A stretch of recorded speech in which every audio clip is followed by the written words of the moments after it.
ప్రతిధ్వని క్షేత్రం మనం అంటే ఏదైతే మనం బయటికి పంపిస్తున్నామో హలో హాయ్ అని గట్టి ఎవరైనా ఎక్స్పీరియన్స్ చేశారా?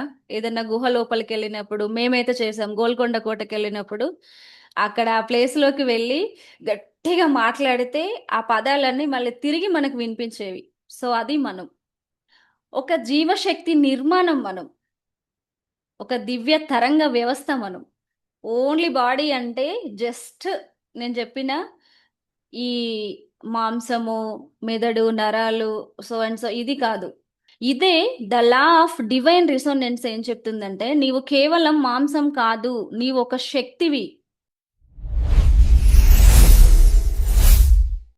నీవు ఒక స్మృతి, నువ్వు ఒక జ్ఞాపకానివి, నువ్వు ఒక భావం, నువ్వు ఒక ఫీలింగ్స్, నీలో ఏవైతే ఫీలింగ్స్ ఉంటాయో ఆ భావాలు, నువ్వు ఒక ఆలోచనవి, నువ్వు ఒక స్పందనవి, నువ్వు ఒక చైతన్యానివి అని చెప్తుంది.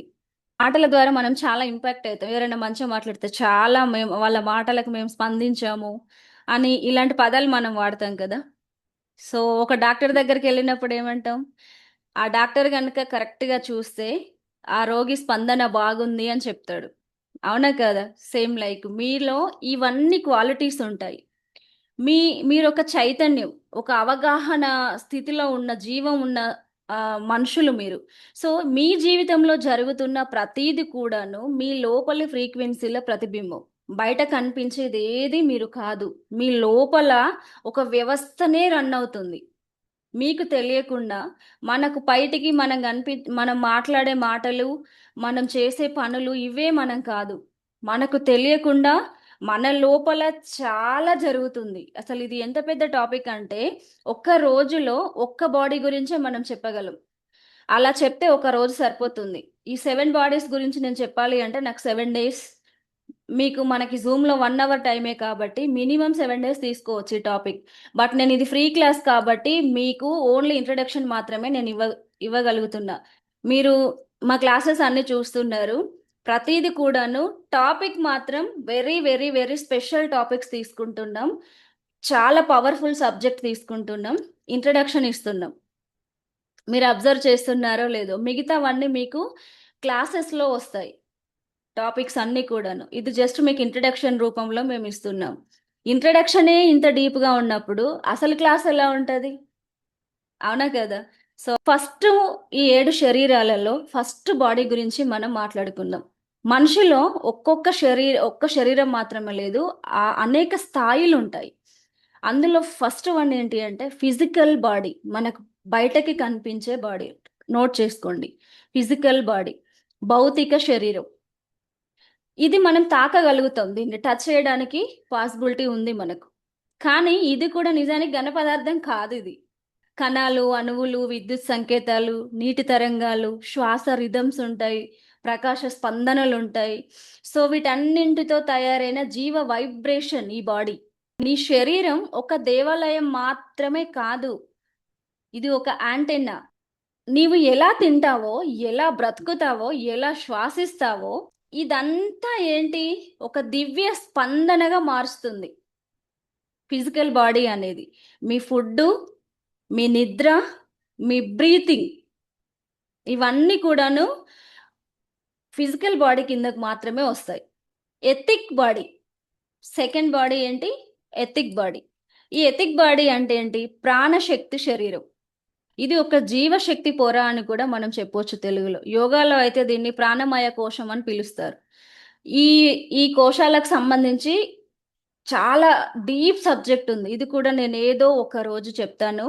అసలు ఈ 7 ప్రాణమయ కోశాలకు సంబంధించి ఇన్ఫర్మేషన్ మనం తెలుసుకుంటే అసలు సబ్జెక్ట్ అంతా ఇక్కడ ఉందా మేడం, లైఫ్ అంతా ఇక్కడే ఉంది, ఈ 7 బాడీస్లోనే ఉందా అని మీకు అప్పుడు అర్థమవుతుంది. తెలుసుకోవాలి, ఇన్ఫర్మేషన్ తెలుసుకోవాలి.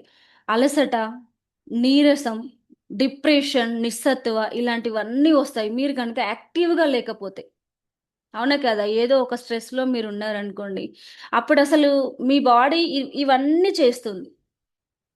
అదే మీలో కొంచెం యాక్టివ్నెస్ పెరిగితే ఎలా ఉంటుంది? ఇంకా నేను క్లియర్ కట్ ఎగ్జాంపుల్ చెప్పాలి అంటే మీ దగ్గర డబ్బులు లేకపోతే ఎలా ఉంటాయి? నేను చెప్పిన అలసట, నీరసం, డిప్రెషన్, నిస్సత్తువ ఇవన్నీ ఉంటాయి. అదే ఒకవేళ మీ జేబులో ఈరోజు ₹1,00,000 ఉన్నాయి. మీ కళ్ళలో వెలుగు, మాటలో ప్రభావం ఎలా ఉంటది? మీ హార్ట్ ఎంత హ్యాపీగా ఉంటది? ఎంత అంటే అసలింక ఆ జోష్‌ని మనం ఆపలేం. మీ మీ మీ బాడీ అప్పుడు ఎంత యాక్టివ్‌గా ఉంటదంటే డాన్స్ చేయాలనిపిస్తది మీకు. అన్‌ఎక్స్‌పెక్టెడ్‌గా ఒక 1,00,000 మీ అకౌంట్‌కొచ్చిందండి. నేనే మీ అందరి అకౌంట్‌కి 1,00,000 పంపించేసాను. ఒక్కసారి మీ హ్యాపీనెస్‌ని జస్ట్ ఇమాజిన్ జేసుకోండి. ఏమవుతుంది? ఏమన్నా ఖర్చవుతుందా? మీరు ఇమాజిన్ జేసుకుంటే ఓ ₹10 ఖర్చయితే అవ్వవు గదా! జస్ట్ ఇమాజిన్ జేసుకోండి. లలిత మేడం మా అందరికి ₹1,00,000 పంపించారంట అని అనుకోండి ఒకసారి ఏమవుతుంది? అప్పుడు మీ బాడీలో ఈ వైబ్రేషన్స్ అన్నీ ఒస్తాయి. నేను చెప్పిన ఏంటి మీ హార్ట్ చాలా యాక్టివ్ అయిపోవడం, మీ మాటల్లో ఉత్సాహం పెరగడం, మీ కళ్ళల్లో వెలుగు రావడం ఇవన్నీ జరుగుతాయి. నిజానికి మీరు ఇంత యాక్టివ్‌గా ఉంటేనే ఆ మనీ అనేది మీకొస్తుంది. కానీ మనం ఏం చేస్తాం? అలా అస్సలే ఉండం. ఎంతసేపు నాకది లేదు, ఇది లేదు అనే డిప్రెషన్‌తోనే బతుకుతాం. అది ఇక నుండి, ఈ రోజు నుండి అట్‌లీస్ట్ ఈ రోజు నుంచైనా దాన్ని తీసేయండి. అవన్నీ ఉంటే మీరెలా ఉంటారు? ఈ లా ఆఫ్ అట్రాక్షన్ చెప్పినా, లా ఆఫ్ డివైన్ రిసోనెన్స్ గురించి ఏది మాట్లాడినా, జరగని దాన్ని జరిగినట్టుగా మీరనుకోండి. అదే లైఫు. విజువలైజేషన్ జెయ్యండి. విజువలైజేషన్ మెటీరియలైజ్‌గా మారుతుంది అని చెప్పేది ఇదే. ఇది ఇప్పటి నుంచి గాదు. రోండా బర్న్ గారు 'ద సీక్రెట్' అనే బుక్‌లో రాసారు. అసలు 'సీక్రెట్' అనే బుక్ ఆమె రాయడానికి ఒక రీజన్ ఏంటి తెలుసా? వాళ్ళ డ్యాడీ రోండా బర్న్ వాళ్ళ డ్యాడీ ఒక కంపెనీ పెట్టారు షేర్ మార్కెట్‌కి సంబంధించి. చాలా లాస్ వచ్చింది. అన్నీ కోల్పోయాడు. ఆ టైంలో రోండా బర్న్ గారు ఒక బుక్ చదివారంట. ఏమని? 'ద సైన్స్ ఆఫ్ సీక్రెట్' అని ఏదో బుక్ నేమ్ ఉంది. ఆ బుక్ చదివారు తను. ఆ బుక్ చదివిన తర్వాత ఆమెకొకటే అర్థమైంది. ఏది కావాలి అన్నా మన ఆలోచనతోనే క్రియేట్ చేయొచ్చా? దీన్ని ఓన్లీ డబ్బుకే ఎందుకు వాడాలి నేను? రిలేషన్‌షిప్స్‌కి వాడొచ్చు, హెల్త్‌కి వాడొచ్చు, మనీకి వాడొచ్చు. దేనికైనా నేను దీన్ని యూజ్ చేసి, ఆ బుక్‌లో ఉన్న ఇన్ఫర్మేషన్‌ని యూజ్ చేసుకొని నేనేదైనా సాధించగలను అని ఆమెకనిపించి, ఇంకా దాన్ని సింప్లిఫై చేసి, ఆ బుక్‌లో ఆమె చదివింది కొంచెం హార్డ్‌గా ఉంటే, దాన్ని ఇంకా సింప్లిఫై చేసి మనకు 'ద సీక్రెట్' అనే బుక్ రూపంలో మనకి ఇన్ఫర్మేషన్ ఇచ్చారు. వాళ్ళ డ్యాడీ ఎప్పుడైతే అన్నీ కోల్పోయాడో, తను సైలెంట్ అయిపోయిన టైంలో, ఈ అమ్మాయి మళ్ళీ రోండా బర్న్ గారు దాన్ని రీస్టార్ట్ చేసి, ఆ కంపెనీని మళ్ళీ హై లెవెల్‌కి తీసుకెళ్ళడం జరిగింది. తన స్టోరీ చాలా బావుంటది. రోండా బర్న్ గారు. జస్ట్ ఒక థాట్‌తోనే ఏది క్రియేట్ చేయాలో అది క్రియేట్ చేసేసారు తను.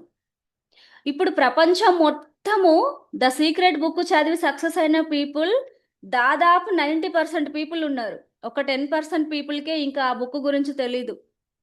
వాళ్ళెక్కడో బావిలో కప్పల్లాగా బ్రతుకుతూ ఉంటారు. ఇంకా ఇన్ఫర్మేషన్ తెలియట్లేదు. ఆహ్, ఈ 21st సెంచరీలో అందరూ ముందుకు వెళ్తున్నారు. కొంతమంది మాత్రమే ఇంకా వెనకాల. లా ఆఫ్ అట్రాక్షనా? అంటే ఏంటి? ఈ క్వెషన్స్ వేసే వాళ్ళకి ఇంకా ఇన్ఫర్మేషన్ తెలీదు. ప్రపంచంతో పాటు వాళ్ళు పరిగెత్తట్లేదు. అలా ఉన్నవాళ్ళున్నారు. సో, మీరిక నుండి ఏదైనా సరే, లేని దాన్ని మీకేది కావాలి అనుకుంటున్నారో దాన్నే మీరు జరిగినట్టుగా అనుకోండి. అది జరిగితే ఎలా ఉంటది? ఒక్కసారి ఒక 5 నిమిషాలు కూర్చోండి. ఏదో మేడం చెప్తున్నారు ఒకసారి చేసి చూద్దాం. పోయేదేముంది? అని ఒకసారి కూర్చోండి. అప్పుడు మీ టెన్షన్స్ అన్నీ ఫ్రీ అవుతాయి గదా! కనీసం ఓ 5 మినిట్స్ అయినా హ్యాపీగుంటారు గదా! సరే అది వస్తదా? రాదా? వస్తది డెఫినెట్‌గా. మీరు దేని మీనైతే దృష్టి పెడతారో అది సృష్టి జరుగుతుందండి. ఇది నిజం. దీన్నెవరు మార్చలేరు. అది జరిగి తీరుతది. కానీ మనం నమ్మాలి. నమ్మకం స్థాయి మనదెలా ఉంటుందంటే కంప్లీట్‌గా పడిపోతది. చాలా మందిలో అనుకున్నది వెంటనే జరగాలి. వెంటనే ఇప్పుడు అనుకున్నానా నాకింకో 1 అవర్ లోపు అయిపోవాలి. అవ్వదు. ఎందుకవుతుంది? రైస్ కడిగి పొయ్యి మీద పెట్టిన తర్వాత వెంటనే అన్నం అయిపోతుందా? ఉడకడానికి టైం ఇవ్వాలి కదా! ప్రాసెస్ ఉంటుంది గదా! అన్నం ఉడకడానికి. సేమ్ లైక్ మీరనుకున్నవి మీ డ్రీమ్స్ నెరవేరడానికి దానికి కొంత టైం పడుతుంది. మీరు పేషెన్సీతో ఉండాలి. ఆ పేషెన్సీ‌నే నేచర్ అబ్జర్వ్ చేస్తది. వీళ్ళకు ఇది అర్హత ఉందా, వీళ్ళు అడిగిన దానికి ఈ అర్హత వీళ్ళకు ఉందా అని మనల్ని టెస్ట్ చేస్తుంది నేచర్. అప్పుడే మనకు అది అందిస్తుంది. నిజానికి మీకు ఏదైతే, ఫర్ ఎగ్జాంపుల్ చెప్తున్నా, ఒక 1 crore నాకు ఇన్కమ్ కావాలి, ఎవ్రీ మంత్ 1 crore కావాలి అనే ఆశ అందరికీ ఉంటది. దానికి సరిపడ వర్క్ మనం ఎంత చేస్తున్నాం? ఏదైనా సరే నిన్నటి క్లాస్‌లో మనం చెప్పుకున్నాం. ఇవ్వడానికి భయపడితే రిసీవ్ చేసుకోవడం గూడా కష్టమైతది.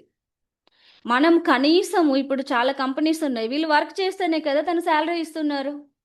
బాస్ అనే వ్యక్తి. మీరేమి ఇవ్వకుండా నేనక్కడ కూర్చుంటా నాకు సాలరీ రావాలి అంటే ఇస్తారా?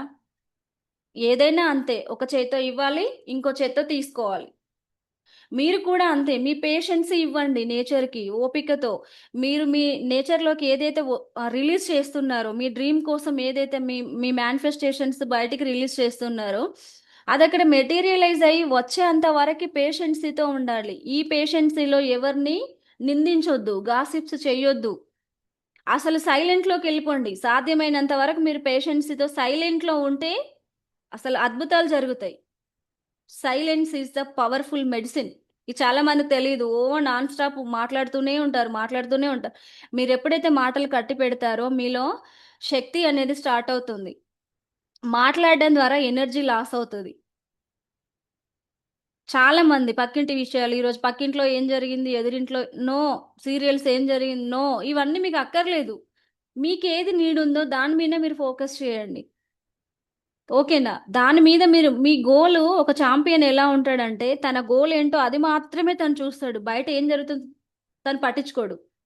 ఇప్పుడు నేను ఇంకా బెస్ట్ ఎగ్జాంపుల్, మా ఇంట్లో నా పెద్ద పాప ఆర్చరీ ప్లేయరు. ఆమె కరెక్ట్ 6 అయిందంటే గ్రౌండ్‌కెళ్ళిపోతది. ఇప్పుడు ఆల్రెడీ రెడీ అవుతుంది.